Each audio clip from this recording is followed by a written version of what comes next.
Hello बच्चों, मैं हूं आपका अपना दोस्त यादव और आप देख रहे हैं आपका अपना YouTube channel my cute chemistry. हाँ, first of all I want to say sorry कि मैं इतने दिनों के बाद आपको ये वीडियो दे रहा हूँ, लेकिन कोई बात नहीं। अब जो भी हो गया, अभी तक आप लोगों ने 6 लेक्चर स्ट्रक्चर ऑफ एटम का देख लिए हैं और 6 से आज हम 7th लेक्चर की तरफ चल रहे हैं और इस लेक्चर में हम रेडिएशन के बारे में बात करेंगे। हम development of Bohr's atomic theory के बारे में बात करेंगे। लेकिन इससे पहले कि हम development of Bohr's atomic theory देखें, मैं एक बार काफी दिन हो गए थे, एक बार मैं वापस से दिखा दे रहा हूँ आपको रदरफोर्ड की एटॉमिक थियरी और साथ ही साथ मैं आपको बता रहा हूँ drawback of Rutherford's atomic theory. ठीक है, टाइम बर्बाद ना करते हुए चलिए स्टार्ट करते हैं। लेकिन स्टार्ट करने से पहले अगर आपने हमारे YouTube चैनल को सब्सक्राइब नहीं किया है, सब्सक्राइब करें, लाइक करें और अपने दोस्तों के साथ इसे शेयर भी करें। ओके, ठीक है। चलिए, इसके पहले मैं आपको बता दूं कि देखिए हम लोगों ने क्या क्या किया। हम लोगों ने रदरफोर्ड की एटॉमिक थ्योरी को अच्छी तरीके से समझा। रदरफोर्ड की एटॉमिक थ्योरी ने क्या क्या एक्सप्लेन किया और किस किस चीजों को एक्सप्लेन नहीं कर पाए, इनके बारे में बात करेंगे। तो सबसे पहले हेडिंग डालें drawback of Rutherford's atomic theory. ठीक है, और उसमें सबसे पहला पॉइंट लिखें, it could not explain the stability of an atom. Drawback की एटॉमिक थ्योरी एटम की स्टेबिलिटी को एक्सप्लेन नहीं कर पाई। कैसे नहीं एक्सप्लेन कर पाई, मैं आपको बता दूं। देखिए, मैंने आपको बताया था जब भी कभी कोई भी पार्टिकल रैंडम मोशन करता है तो रैंडम मोशन करते समय वो एनर्जी इमिट करता है, और जब वो एनर्जी इमिट करता है तो एनर्जी इमिट करने की वजह से धीरे धीरे उसका पाथ कम होता जाता है और पाथ कम होते होते धीरे धीरे वो स्पाइरल पाथ पे चला जाता है और वो न्यूक्लियस के अंदर इलेक्ट्रॉन जाके गिर जाता है, जिससे एटम की जो स्टेबिलिटी होती है वो पूरी तरीके से खत्म हो जाती है, एटम डिस्ट्रॉय हो जाता है। इसका मतलब पहला जो सबसे बेसिक ड्रॉबैक है और वो ये है कि रदरफोर्ड ने एटम की स्टेबिलिटी को एक्सप्लेन नहीं किया। सेकंड जो ड्रॉबैक है वो है it could not explain the observed atomic spectra. अच्छा, स्टेबिलिटी तो छोड़ दो, स्टेबिलिटी तो नहीं एक्सप्लेन कर पाए, लेकिन साथ ही साथ ये एटॉमिक स्पेक्ट्रा को भी एक्सप्लेन नहीं कर पाए। अब आप सोच रहे होंगे कि सर ये एटॉमिक स्पेक्ट्रा क्या होता है, आइए चेक कर लेते हैं। मैं आपको बता देता हूँ कि एटॉमिक स्पेक्ट्रा होता है। देखिए, जब भी कभी कोई भी एटम कोई भी इलेक्ट्रॉन रैंडम पाथ पे मूव करेगा तो वो क्या करेगा, एनर्जी इमिट करेगा, और उससे निकलने वाली इस एनर्जी को अगर हम किसी प्रिज्म से पास करें तब हमें स्पेक्ट्रा दिखाई देगा, स्पेक्ट्रम दिखाई देगा। ये देखिए, तो अगर हमने यहाँ से एनर्जी जो रिलीज हो रही है उस एनर्जी को जब इलेक्ट्रॉन मूव कर रहा है रैंडम पाथ पे, एनर्जी रिलीज कर रहा है किस फॉर्म में, इलेक्ट्रोमैग्नेटिक रेडिएशन के फॉर्म में, और उस इलेक्ट्रोमैग्नेटिक रेडिएशन को अगर मैंने एक प्रिज्म से पास कराया तो हमें एटॉमिक स्पेक्ट्रम दिखाई देगा, और उस एटॉमिक स्पेक्ट्रम को रदरफोर्ड का एटॉमिक मॉडल एक्सप्लेन नहीं कर पाता है। अब आपके दिमाग में आ रहा है कि ये एटॉमिक स्पेक्ट्रम कितने तरीके का होता है, तो आइए सबसे पहले मैं आपको ये बता दूं कि एटॉमिक स्पेक्ट्रम कितने तरीके का होता है। एटॉमिक स्पेक्ट्रम, जब भी कभी एनर्जी को आप पास कर रहे हैं किसी प्रिज्म से, तो थोड़ी देर पहले मैंने आपको वहां पे एटॉमिक स्पेक्ट्रम दिखाया, वो मेनली 2 तरीके का होगा। एक बार ये होगा कि हो सकता है प्रिज्म से निकलने पास होने के बाद जो लाइनें बन रही है वो लाइनें कॉन्टिन्यूअस बने। अगर वो लाइनें कॉन्टिन्यूअस बन रही है तो उसको हम कॉन्टिन्यूअस स्पेक्ट्रम का नाम देंगे, जैसे ये है कॉन्टिन्यूअस। लेकिन अगर वो लाइनें कॉन्टिन्यूअस नहीं बन रही है बल्कि लाइन के फॉर्म में बन रही है कुछ इस तरीके से, उसे हम डिसकॉन्टिन्यूअस स्पेक्ट्रम देंगे। अगर पूरी तरीके से बन रही है बैंड के फॉर्म में तो हम कॉन्टिन्यूअस स्पेक्ट्रम देंगे नाम उसका, और अगर वो इस तरीके से नहीं बन रही तो हम उसको डिसकॉन्टिन्यूअस स्पेक्ट्रम का नाम देंगे। आगे वाले लेक्चर्स में आपको स्पेक्ट्रम के बारे में और डिटेल में मैं बताऊंगा, लेकिन अभी फिलहाल आप इतना याद रखें कि it could not explain the observed atomic spectra.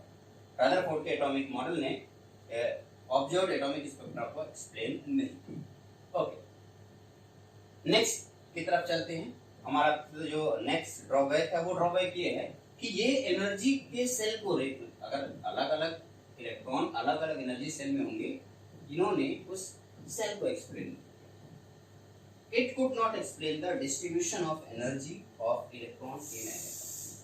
ये एटम के अंदर जो इलेक्ट्रॉन है उन इलेक्ट्रॉन्स का डिस्ट्रीब्यूशन उसके बारे में नहीं बताया। इनका ये तो कहना था कि इलेक्ट्रॉन न्यूक्लियस के चारों तरफ घूमेगा, रोटेट करेगा, लेकिन वो कौन सी एनर्जी सेल में रोटेट करेगा, उसकी एनर्जी कितनी होगी, अलग अलग इलेक्ट्रॉन की एनर्जी अलग अलग होगी या सब सारे इलेक्ट्रॉन की एनर्जी सेम होगी, इसके बारे में कुछ भी नहीं बता पाए।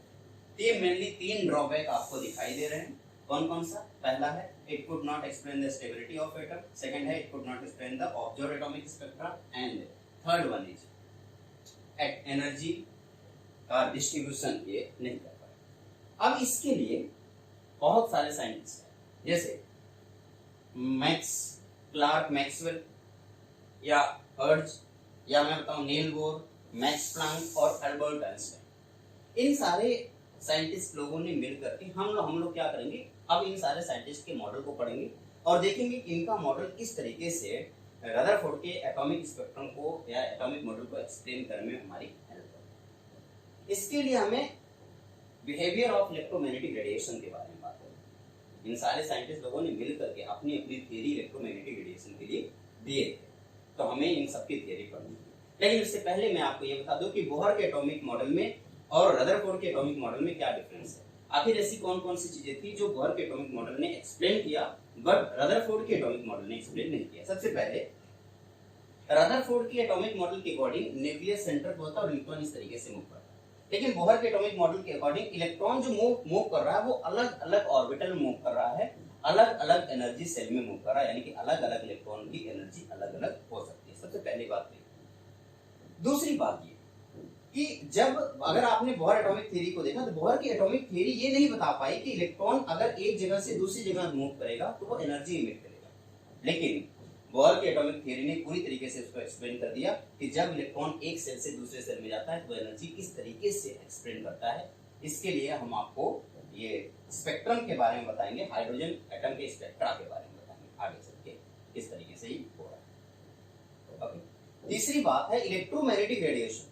बोहर की एटॉमिक थ्योरी से हम इलेक्ट्रोमैग्नेटिक रेडिएशन को अच्छे से समझेंगे, जबकि रदरफोर्ड के एटॉमिक मॉडल में इलेक्ट्रोमैग्नेटिक रेडिएशन नहीं समझाया गया। ठीक है, तो इलेक्ट्रोमैग्नेटिक रेडिएशन को जरा ध्यान से आप देखिए। ये इलेक्ट्रोमैग्नेटिक रेडिएशन, इस इलेक्ट्रोमैग्नेटिक रेडिएशन में इलेक्ट्रिक फील्ड और साथ ही साथ मैग्नेटिक फील्ड, ये दोनों फील्डें होती हैं और ये दोनों एक दूसरे के परपेंडिकुलर। जैसे जैसे इलेक्ट्रॉन एक जगह थोड़ा सा दूर होता चला जाएगा न्यूक्लियस से, वैसे वैसे उसकी एनर्जी बढ़ती चली जाएगी और वो एनर्जी कितनी होगी, वो इन सब चीजों के बारे में बोहर ने अपने एटॉमिक थ्योरी में बहुत ही प्रॉपर एक्सप्लेन किया। तो इस तरीके से मैंने बोहर के एटॉमिक थ्योरी और रदरफोर्ड के एटॉमिक थ्योरी को कंपेयर किया और ये देखा कि रदरफोर्ड के एटॉमिक थ्योरी ने कौन कौन सी चीजों को एक्सप्लेन नहीं किया था और बोहर के एटॉमिक थ्योरी ने कौन कौन सी चीजों को बहुत ही अच्छे से एक्सप्लेन किया था। ठीक, आप ये समझ। अब हम बात करने वाले हैं इलेक्ट्रोमैग्नेटिक रेडिएशन के बारे में। जब भी कभी हम अर्थ पे हैं, आप देखिए अर्थ पे हैं और हम अर्थ पे कोई भी जितनी भी चीजें कुछ भी हो, वो अगर आउटर सोर्स से यानी कि एटमॉस्फेयर से एनर्जी एब्जॉर्ब कर रहा है तो वो एनर्जी हमेशा ये समझ लीजिए कि इलेक्ट्रोमैग्नेटिक रेडिएशन के फॉर्म में एब्जॉर्ब करेगा। यानी सन से निकलने वाली ये जो लाइट है, एनर्जी है या भी कोई भी एनर्जी है, वो एक टाइप का इलेक्ट्रोमैग्नेटिक रेडिएशन। इस इलेक्ट्रोमैग्नेटिक रेडिएशन में दो फील्ड होगी, एक इलेक्ट्रिक फील्ड होगी और एक मैग्नेटिक फील्ड, और वो दोनों एक दूसरे के परपेंडिकुलर, जैसा कि अभी आपने देखा। जेम्स मैक्सवेल, सबसे पहले मैं आपको उन साइंटिस्ट के बारे में बता दूं जिन लोगों ने इलेक्ट्रोमैग्नेटिक रेडिएशन के बिहेवियर को अच्छे से समझा था। सबसे पहले जेम्स मैक्सवेल थे, हर्ट्ज थे, मैक्स प्लांक थे, अल्बर्ट आइंस्टाइन थे। इन सब लोगों ने इलेक्ट्रोमैग्नेटिक रेडिएशन को अच्छे तरीके से समझा। और अभी हम यहाँ पे जेम्स मैक्स क्लार्क मैक्सवेल के इलेक्ट्रोमैग्नेटिक रेडिएशन को अच्छे से पढ़ने वाले हैं। ओके, ध्यान से समझिए। इलेक्ट्रोमैग्नेटिक रेडिएशन बहुत ज्यादा टफ नहीं है लेकिन बहुत ज्यादा सिंपल नहीं है। मैं आपको बताऊं, जैसे आप वेव के बारे में बताएं, आपको वाटर वेव को दिखाई दे रहा है और साथ ही साथ आपको साउंड वेव भी दिखाई दे रहा है। वाटर वेव और साउंड वेव को प्रोड्यूस होने के लिए एक जगह से दूसरी जगह पर जाने के लिए मीडियम की जरूरत पड़ती है। अगर आपने वाटर में कंकड़ डाला तो वो एक उसका जो वेव होगा वो एक पॉइंट से एकदम किनारे तक पहुंचेगा। या साउंड की जब बात करें, साउंड का अगर आप साउंड में थोड़ा सा वाइब्रेशन कराते हैं तो एक जगह से दूसरी जगह तक पहुंचेगा। लेकिन ये खास बात ये है कि ये तभी जाएगा जब यहाँ पे मीडियम हो। यहाँ पे साउंड मीडियम, वाटर एक मीडियम है, लेकिन इलेक्ट्रोमैग्नेटिक रेडिएशन के लिए किसी मीडियम की जरूरत नहीं पड़ती। वो एक जगह से दूसरी जगह बिना मीडियम के ट्रेवल कर सकता है, बिना मीडियम के इलेक्ट्रोमैग्नेटिक रेडिएशन ट्रेवल कर सकता है। जैसे सन से अगर अर्थ तक लाइट आ रही है तो क्या रास्ते में मीडियम हो सकता है? आगे आपको पता होगा शायद, ऐसा आपको बेसिक बातें हैं जो 10th स्टैंडर्ड में आपको बताई गई कि सन से जब अर्थ तक आप आएंगे तो आपको अलग अलग लेयर्स मिलेंगे और कुछ ऐसी जगह पे हैं जो वैक्यूम का मतलब कोई मीडियम नहीं, और उस मीडियम को क्रॉस करके भी लाइट आपके पास तक आ गई, यानी कि लाइट को चलने के लिए किसी मीडियम की जरूरत नहीं। तो ये एक टाइप का इलेक्ट्रोमैग्नेटिक रेडिएशन है जिसको चलने के लिए किसी भी मीडियम की जरूरत है। तो पहली बात तो आपको ये बता दिया जाए, बहुत ध्यान से सुन लीजिए कि इलेक्ट्रोमैग्नेटिक रेडिएशन को चलने के लिए किसी मीडियम की कोई भी जरूरत नहीं पड़ती। ओके, ये जो मैक्सवेल की बात है, मैक्सवेल ने इलेक्ट्रोमैग्नेटिक रेडिएशन के बारे में कुछ बातें हम लोगों को बताई और उस टाइम पे सबसे पहली बात ये थी कि इलेक्ट्रोमैग्नेटिक रेडिएशन में दो फील्ड होती है, इलेक्ट्रिक फील्ड, मैग्नेटिक फील्ड। और वो इलेक्ट्रिक फील्ड, मैग्नेटिक फील्ड और प्रोपगेशन का डायरेक्शन तीनों एक दूसरे के परपेंडिकुलर होता है। जैसे मैं आपको दिखाऊं, अगर आप यहाँ पे देखिए, ये ब्लू वाला जो आपको पोर्शन दिख रहा है ये आपका मैग्नेटिक फील्ड है, रेड वाला ये जो मार्कर है ये आपका इलेक्ट्रिक फील्ड है, और मेरे पास एक ग्रीन मार्कर है। देखिए ये ग्रीन वाला जो आपको लाइन दिख रही है ये प्रोपगेशन का डायरेक्शन दिख रहा है, ये मैग्नेटिक फील्ड है जो कि मैंने ब्लू से दिखाया है, और ये इलेक्ट्रिक फील्ड है जो कि मैंने रेड से दिखाया। ये कैसे होगा? इलेक्ट्रिक फील्ड देखिए ये परपेंडिकुलर है इस बोर्ड पे, और ये बोर्ड के परपेंडिकुलर कुछ इस तरीके से यहाँ पे आया, ये कुछ इस तरीके से ऐसे। तो ये जो आपको ये इलेक्ट्रिक फील्ड दिख रहा है ये है आपका मैग्नेटिक फील्ड। तो मैग्नेटिक फील्ड और इलेक्ट्रिक फील्ड एक दूसरे के परपेंडिकुलर है या नहीं? देखिए क्या देख रहे हैं परपेंडिकुलर? हाँ बिल्कुल दिख रहे हैं। अब आती है बात डायरेक्शन। तो मैग्नेटिक फील्ड, इलेक्ट्रिक फील्ड और ये डायरेक्शन, ये है आपका डायरेक्शन। अब क्या ये तीनों एक दूसरे के परपेंडिकुलर है? देखिए ये है इलेक्ट्रिक फील्ड, ये मैग्नेटिक फील्ड और ये डायरेक्शन, ये तीनों एक दूसरे के परपेंडिकुलर है। आप कहीं से भी देखेंगे तीनों आपको एक दूसरे के परपेंडिकुलर है, just like X Y and Z axis. तो पहली बात बहुत ही ध्यान से देखें, इसे नोट करेंगे। इलेक्ट्रोमैग्नेटिक रेडिएशन में, इलेक्ट्रोमैग्नेटिक रेडिएशन की खास बात ये होती है कि इसके पास इलेक्ट्रिक फील्ड होता है और मैग्नेटिक फील्ड होता है। इलेक्ट्रिक फील्ड, मैग्नेटिक फील्ड और डायरेक्शन तीनों एक दूसरे के परपेंडिकुलर। हेडिंग डालें इलेक्ट्रोमैग्नेटिक रेडिएशन। कौन कौन से साइंटिस्ट लोग हैं? आप चाहें इसे पॉज करके लिख दीजिए, आप नोट करें। The scientist whose theory lead to develop the Bohr's atomic model. The scientist whose theory lead to develop Bohr's atomic model. पहले साइंटिस्ट हैं जेम्स क्लार्क मैक्सवेल, सेकंड है एच हर्ट्ज, थर्ड है max Planck and fourth one is Albert Einstein. ये हमारे पास चार ऐसे scientist हैं जिनकी थियरी बोर के एटॉमिक मॉडल को डेवलप करेगी। उसमें हम सबसे पहले मैक्स क्लार्क की थियरी पढ़ेंगे और उसके लिए आपको लिखना होगा इलेक्ट्रोमैग्नेटिक, हेडिंग डालना होगा इलेक्ट्रोमैग्नेटिक रेडिएशन।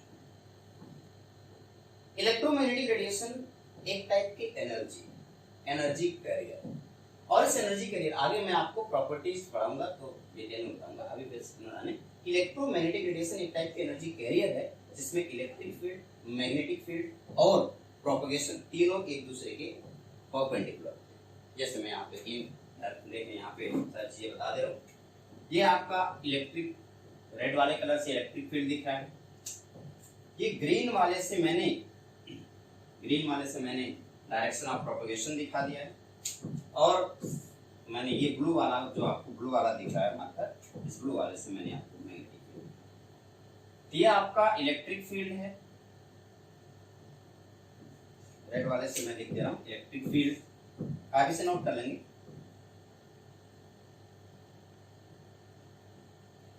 ठीक है, ये आपका ब्लू वाला मैग्नेटिक फील्ड हो गया।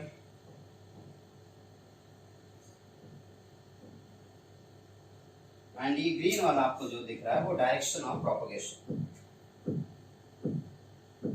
Propagation direction. और खास बात ये है इन तीनों के बीच में 90 डिग्री का एंगल, 90 डिग्री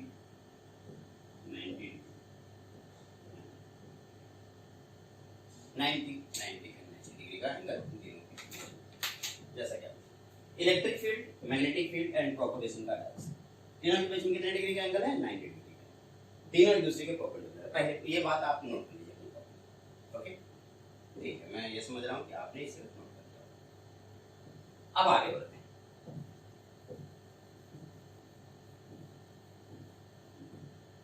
देखें ये तीन, मैंने इसको थोड़ा प्लेन के फॉर्म में दिखा दिए। दो प्लेन है, एक प्लेन ये कैसे गया है, एक प्लेन ऐसे गया। ये जो प्लेन है इसमें आपको इलेक्ट्रिक फील्ड, इस प्लेन में आपको मैग्नेटिक फील्ड दिखाई देगा। नेक्स्ट लाइन डालें प्रॉपर्टीज ऑफ वेव। बस वेव की प्रॉपर्टीज में इलेक्ट्रोमैग्नेटिक वेव की बात कर रहा हूं। अभी रेडिएशन की प्रॉपर्टीज के बारे में थोड़ी देर में बताऊंगा। इस इलेक्ट्रोमैग्नेटिक रेडिएशन और इलेक्ट्रोमैग्नेटिक वेव को दोनों को सेम माना जाता है। जब भी इलेक्ट्रोमैग्नेटिक रेडिएशन ट्रेवल करेगा वो किस फॉर्म में ट्रेवल करेगा? इलेक्ट्रोमैग्नेटिक रेडिएशन के जो ट्रेवल करेगा वो हमेशा वेव के फॉर्म में ट्रेवल करेगा, कुछ इस तरीके से, जस्ट लाइक साउंड वेव और वाटर। इलेक्ट्रोमैग्नेटिक रेडिएशन भी हमेशा वेव के फॉर्म में ट्रेवल करता है, जैसे थोड़ी देर पहले मैंने आपको दिखाया। ये जो वेव है, इस वेव की कुछ प्रॉपर्टी होती है। जब तक हम वेव की प्रॉपर्टी नहीं समझ पाएंगे तब तक हम इलेक्ट्रोमैग्नेटिक रेडिएशन की प्रॉपर्टी नहीं समझ पाएंगे। इसलिए कुछ वेव की प्रॉपर्टी है, उनके बारे में हेडिंग डालें, प्रॉपर्टीज ऑफ वेव। वेव के अंदर क्या क्या होता है, आइए सीखते हैं। वेव में वेवलेंथ होता है, फ्रीक्वेंसी होती है and wave number. Properties of wave में हेडिंग डालें और लिखें वेवलेंथ, फ्रीक्वेंसी एंड वेव। ठीक है। वेवलेंथ को आप लिख देंगे लैम्डा से रिप्रेजेंट करेंगे, फ्रीक्वेंसी को न्यू से रिप्रेजेंट करेंगे और साथ ही साथ वेव नंबर को आप न्यू बाद से रिप्रेजेंट कर सकते हैं। Frequency, wave number and wavelength. Wavelength lambda हो गया, frequency new and wave number हो गया न्यू बाद। एक एक करके डिटेल में देखेंगे। सबसे पहले हम क्या देखेंगे? वेवलेंथ। आइए देखते हैं वेवलेंथ क्या होता है। जरा ये वेव देखिए ध्यान से। इस वेव में आप देखेंगे तो कुछ चीजें आपको दिखाई देंगी। क्या क्या? देखिए यहाँ देखिए, यहां से वेव स्टार्ट हो रहा है, वेव यहां से स्टार्ट हो रहा है और ये सबसे पहले एक बार मैक्सिमम तक गया, उसके बाद जीरो आया और फिर मिनिमम आया माइनस में, उसके बाद फिर से जीरो आया। जीरो से चला, मैक्सिमम गया, जीरो आया, मिनिमम गया, जीरो आया। तो यहां से लेकर यहां तक हम कहेंगे एक वेव कंप्लीट हो गया। देखो यहां से लेकर यहां तक हम क्या बोल रहे हैं? हम बोल रहे हैं कि यहां से लेके यहां तक एक वेव कंप्लीट हो गया। या आप ये कह सकते हैं कि चलिए मैक्सिमम पॉइंट से जीरो पे गया, फिर मिनिमम पॉइंट पे आया, फिर जीरो से आया, फिर मैक्सिमम पे पहुंचा। जहां से चला वहीं तक पहुंच जाए तो एक वेव कहलाएगा। मैक्सिमम से चले थे आप, जीरो आए, मिनिमम आए, जीरो आए, मैक्सिमम पहुंचे, तो ये एक वेव। या आप ऐसे भी तो बोल सकते हैं, आप जैसे मिनिमम से चले तो कोई दिक्कत, मिनिमम से चलिए, मिनिमम से चलिए, जीरो पे जाइए, मैक्सिमम पे जाइए, फिर से जीरो पे आइए, फिर मिनिमम पे आइए, इसको भी क्या बोलेंगे? एक वेव। तो वेवलेंथ ये भी हो गया यहां से, यानी कि एक पृष्ठ से लेकर दूसरे पृष्ठ तक के बीच के डिस्टेंस वेवलेंथ कहलाते हैं। या एक तरफ से लेकर दूसरे तरफ तक के बीच के डिस्टेंस एक वेवलेंथ कहलाती है। या आप जीरो से लेकर जीरो तक जाएं लेकिन एक पृष्ठ को एक तरफ को लेते हुए जाएं, वो भी आपका एक वेवलेंथ कहलाएगा। यहां से लेकर यहां तक की डिस्टेंस क्या होगी? ये वेवलेंथ। वेवलेंथ हेडिंग डालें और लिखें the length of one complete wave is known as wavelength. देखिए, the length of one complete wave is known as wavelength. The length of one complete wave is known as wavelength. इस wave में ये जो portion आपको दिख रहा है maximum, इसको एम्पलीट्यूड बोलते हैं। ये क्या हो गया? एम्पलीट्यूड। ये वेव का एम्पलीट्यूड।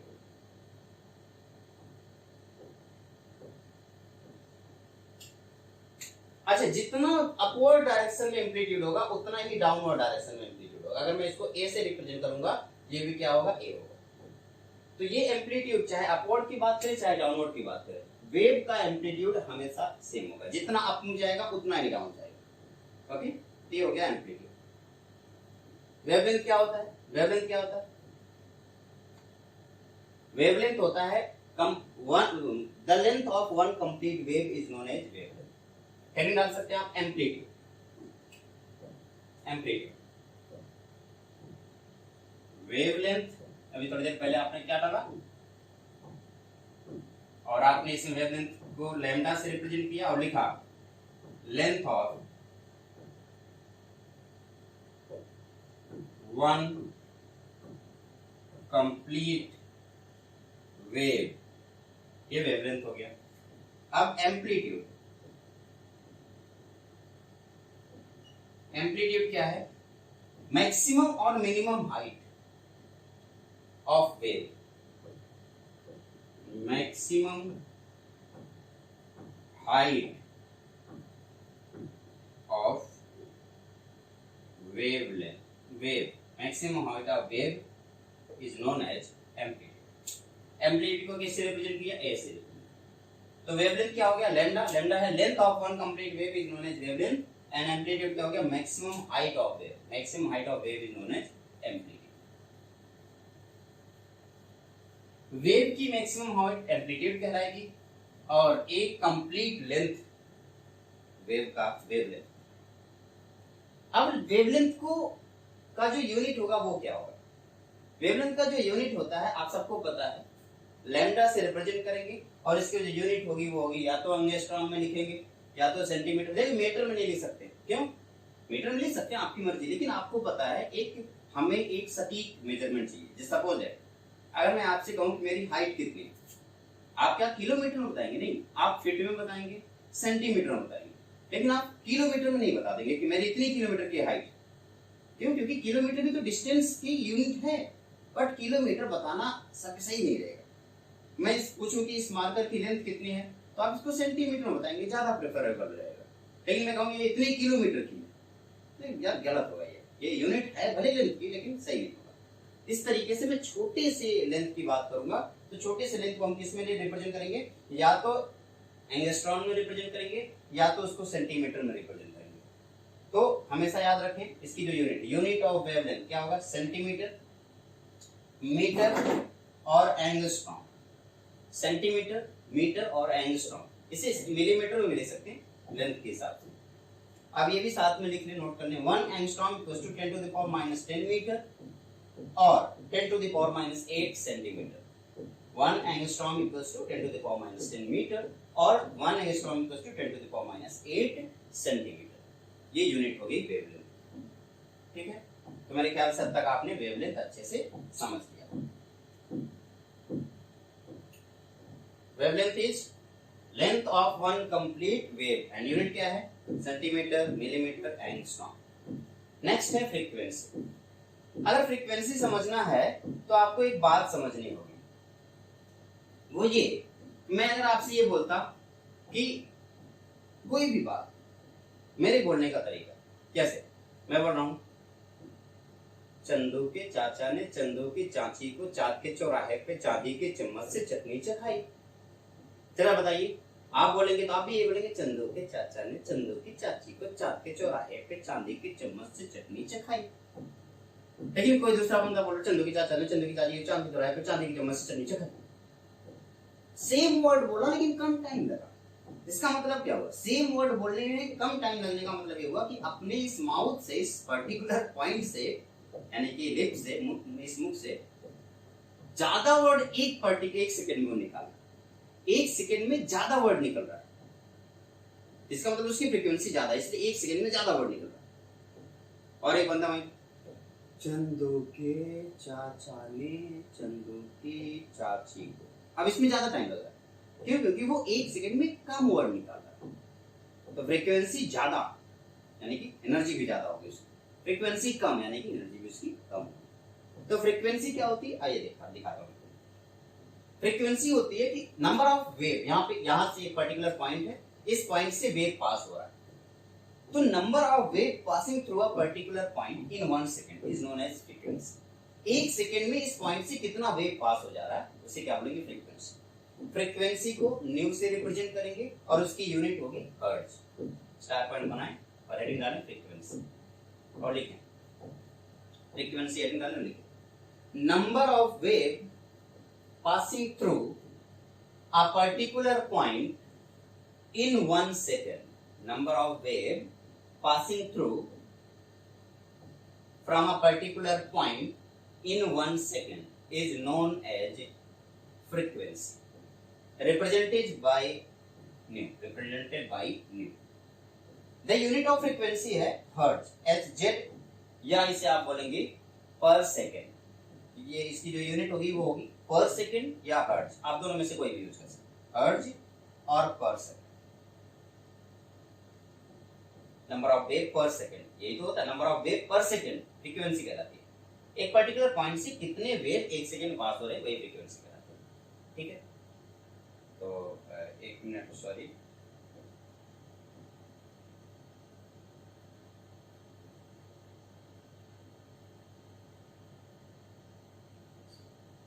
नंबर ऑफ वेव पर सेकेंड फ्रीक्वेंसी कहलाती है। जैसा कि आप लोगों ने देखा उसकी यूनिट क्या है, हर्ट्ज या पर सेकेंड। अब मैं बात करूंगा वेव नंबर की। नेक्स्ट हेडिंग डालें वेव नंबर। वेव नंबर से पहले मैं आपको वेलोसिटी के बारे में कुछ बात बता दूं। आपको पता है कि अगर मैं वेलोसिटी के बारे में बात करूं तो वेलोसिटी क्या होती है? एक सेकंड में कितने डिस्टेंस कोई ट्रेवल करता है उसे वेलोसिटी कहते हैं। एक सेकंड में कोई कितना डिस्टेंस ट्रेवल करेगा वेलोसिटी कहलाता है। तो आपको पता है ना लैम्डा डिस्टेंस है, कितना डिस्टेंस ट्रेवल किया गया। ओके, अब वेलोसिटी जो होती है किसी भी चीज की वो होती है c। वेलोसिटी लाइट की होती है, यानी कि जब भी कभी कोई वेव चल रहा होगा वो किस वेव से वेलोसिटी चलेगा? वो लाइट की स्पीड से चलता है। मैंने सन से निकलने वाली लाइट को अर्थ तक पहुंचाया था थोड़ी देर पहले, यानी कि हम लाइट के बारे में बात कर रहे हैं। वो भी एक टाइप का इलेक्ट्रोमैग्नेटिक रेडिएशन या एक वेव है। उसकी जो वेलोसिटी होगी वो कितनी होगी? c। तो वेलोसिटी की जो यूनिट होती है वो होती है सेंटीमीटर पर सेकंड। वेलोसिटी की जो यूनिट होगी क्या होगी? पर सेंटीमीटर पर सेकंड। कि कितना सेंटीमीटर एक सेकंड में कोई ट्रेवल कर रहा है। यार मीटर पर सेकंड, कितना मीटर एक सेकंड में कोई ट्रेवल कर रहा है। तो मीटर पर सेकंड या सेंटीमीटर पर सेकंड, ये वेलोसिटी की यूनिट होती है। ठीक है, ये जो रिलेशन होगा किस किस के बीच में? वेलोसिटी यानी कि c, वेवलेंथ यानी कि लैम्डा एंड फ्रीक्वेंसी। आइए देखते हैं, हेडिंग डालें relation between wavelength, frequency and the velocity of wave. Velocity of wave का मतलब c, lambda, wavelength, frequency, new. आप सबको पता है कि ये नंबर ऑफ पासिंग वेव ये क्या कहलाता है? फ्रीक्वेंसी कहलाता है। कितना वेव पास हो रहा है वो क्या कहलाता है? फ्रीक्वेंसी कहलाता है। ठीक है, अगर 10 वेव पास हो रहा है तो 10 उसकी फ्रीक्वेंसी क्या हो जाएगी? 10 हर्ट्ज। एक पर्टिकुलर पॉइंट है, एक सेकंड में 10 वेव पास हो रहा है, इसका मतलब उसकी फ्रीक्वेंसी क्या होगी? 10 वेव पर सेकंड। 10 वेव पर सेकंड या इसे कह सकते हैं 10 हर्ट्ज। ठीक है, velocity this is equal to frequency into wavelength. Wavelength 1 angstrom या 1 सेंटीमीटर या कुछ भी होगा। फ्रीक्वेंसी नंबर ऑफ वेव कितना पास हो, number of wave passing through a particular second 1 second is known as frequency. Velocity is equal to frequency into wavelength. ये relation आपको नोट कर लेना चाहिए। c equals to nu into wave. Okay, जल्दी से नोट करें इसे। This is known as a relation between wavelength, frequency and velocity of the wave. फटाक से नोट करें, c equals to nu into wave. इन सारी चीजों को जानने के बाद आपको अब वेव नंबर यानी कि आखिरी बात हम जिस पे चलते हैं वो है हमारा वेव नंबर। वेव नंबर का मतलब क्या हुआ? Number of wave. जैसा कि भी आपने फ्रीक्वेंसी में देखा, number of wave passing through a particular point in 1 second. यहाँ पे वेव नंबर होगा कि 1 सेंटीमीटर में कितने वेव पास हो रहा है एक सेकंड में। 1 सेंटीमीटर ले लो, 1 सेकंड ले लो, 1 सेंटीमीटर और 1 सेकंड में कितना वेव आ रहा है। 1 सेकंड तक कोई चीज चलाओ और 1 सेंटीमीटर के डिस्टेंस तक देखो और देखो कितना वेव आ रहा है। जैसे कि थोड़ी देर पहले आपने क्या किया? वेव को पास कराया और आपने टाइम देखा। टाइम क्या था? 1 सेकंड कितनी वेव पास होगी। ठीक है, वो उसका फ्रीक्वेंसी हो गया। अब आपको टाइम नहीं देखना, आपको बस लेंथ देखना है। 1 मीटर लेंथ ले लो और वेव यहां से शुरू करो। वेव ऐसे जाने लगी उसके बाद जहां पहुंच जाए रोक दो और उसके बाद काउंट करो कितने वेव है। जैसे जब ये वेव जा रहा था यहाँ से तो मैंने इसको रोक दिया। ठीक है, यहाँ से पहुंच रहा है, यहाँ मैंने रोक दिया। अब यहाँ से निकला होगा, यहाँ तक आके रोक दिया, तो यहाँ से काउंट करते हैं 1 वेव यहाँ से चला और देखो जब यहाँ से चला होगा 0 से चला होगा यहाँ तक आया होगा, ये 1 वेव हो गया।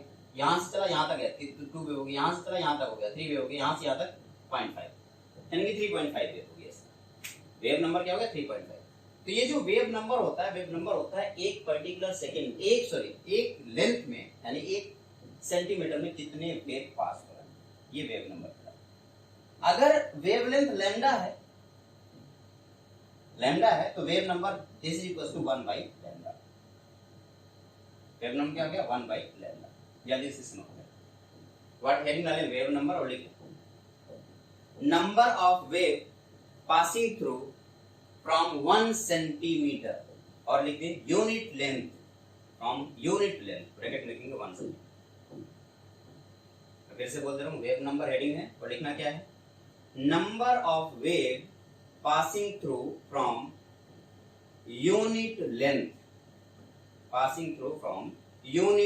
और ब्रैकेट में लिखते हैं 1 centimetre.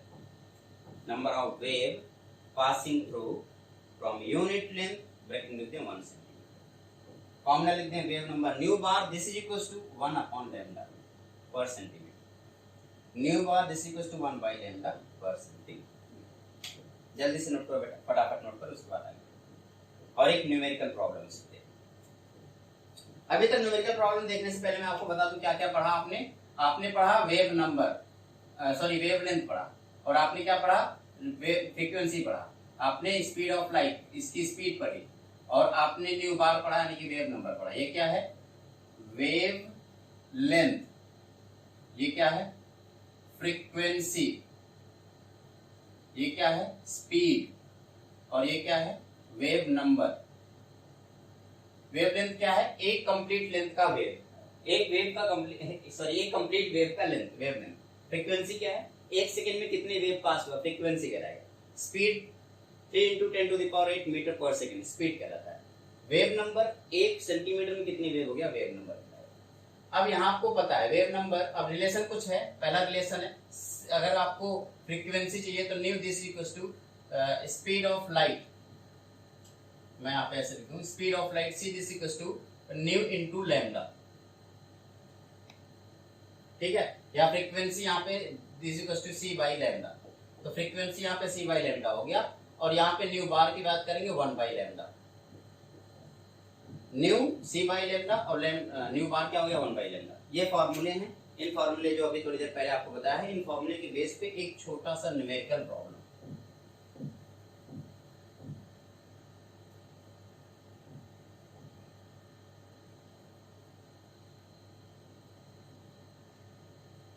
Calculate the wave number and frequency of violet radiation having wavelength 4000 angstrom। इस क्वेश्चन का जवाब आप क्वेश्चन को फिर से एक बार नोट करें।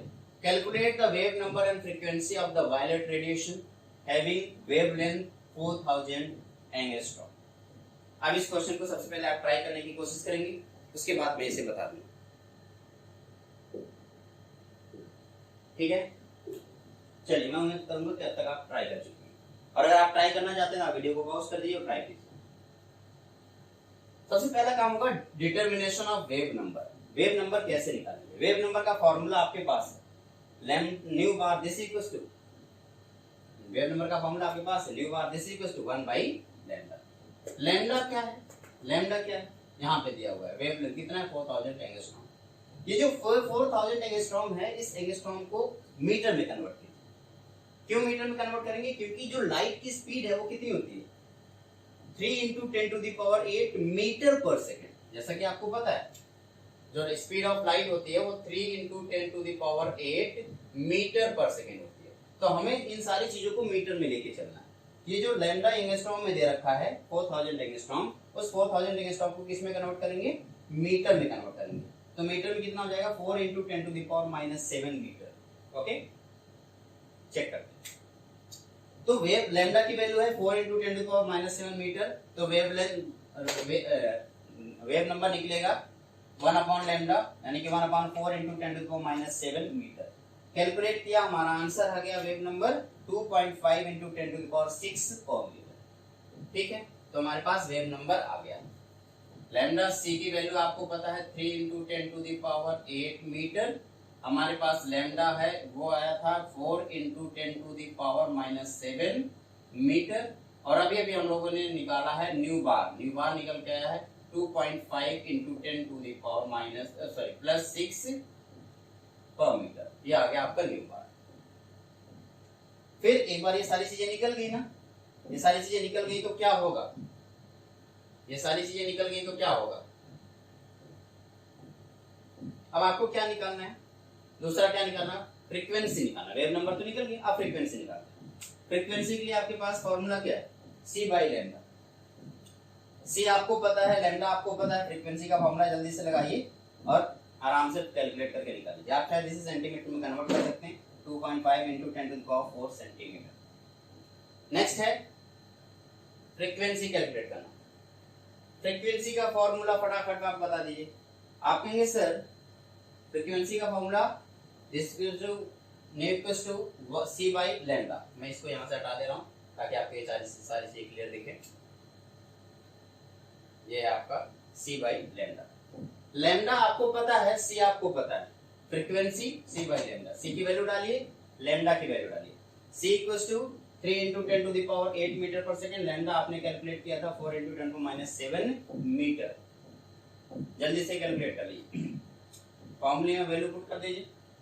सी की value 3 into 10 to the power 8 metre per second, lambda की value 4 into 10 to minus 7 metre. Calculate किया, वैल्यू पुट किया, कैलकुलेट किया। ये बेसिक कैलकुलेशन ये आपको आना चाहिए बेटा। बेसिक कैलकुलेशन अगर नहीं आएगा तो कैसे काम चलेगा। इसको कैलकुलेट करने के बाद हमारे पास आंसर है 7.5 into 10 to the power 14 per second. इस पर सेकेंड को और क्या लिख सकते हैं, हर्ट्ज लिख सकते हैं, एचजेड लिख सकते हैं। ये हो गया आपकी frequency nu equals to 7.5 into 10 to the power 14 per second. क्या कोई दिक्कत है? मैं उम्मीद करूंगा कि कोई दिक्कत आपको नहीं हुई। तो इतनी सारी चीजें अभी आप लोगों ने देखी। हम लोगों ने क्या देखा, हमने वेव के बारे में बात की। इलेक्ट्रोमैग्नेटिक रेडिएशन पढ़ रहे हैं हम लोग। बिना इलेक्ट्रोमैग्नेटिक रेडिएशन के बोहर्स की एटॉमिक थ्योरी हम नहीं पढ़ सकते, क्योंकि बोहर की एटॉमिक थ्योरी पूरी तरीके से इलेक्ट्रोमैग्नेटिक रेडिएशन के ऊपर ही बेस है। आपने बोला था ना, जब इलेक्ट्रॉन घूम रहा था तो एनर्जी रिलीज कर रहा था, और वो जो एनर्जी रिलीज हो रहा था वो स्पेक्ट्रम के फॉर्म में रिलीज हो रहा था, रेडिएशन के फॉर्म में रिलीज हो रहा था। उसी वजह से एटम स्टेबल नहीं था। तो वो जो हमें इलेक्ट्रोमैग्नेटिक रेडिएशन है उसको जानना पड़ेगा, सीखना पड़ेगा। और उसके लिए हम लोगों ने इलेक्ट्रोमैग्नेटिक रेडिएशन को देखा कि कैसे ट्रेवल करता है, वो किस फॉर्म में ट्रेवल करता है, वो वेव के फॉर्म में ट्रेवल करता है। इसलिए हमें वेव जानना जरूरी था। तो हमने वेव के सारी चीजें देख ली। वेव में क्या होता है, वेवलेंथ होता है, वेव का एम्पलीट्यूड होता है, वेव की स्पीड होती है, वेव की फ्रीक्वेंसी होती है, वेव का वेव नंबर होता है। इन सारी चीजों को हमने सीख लिया।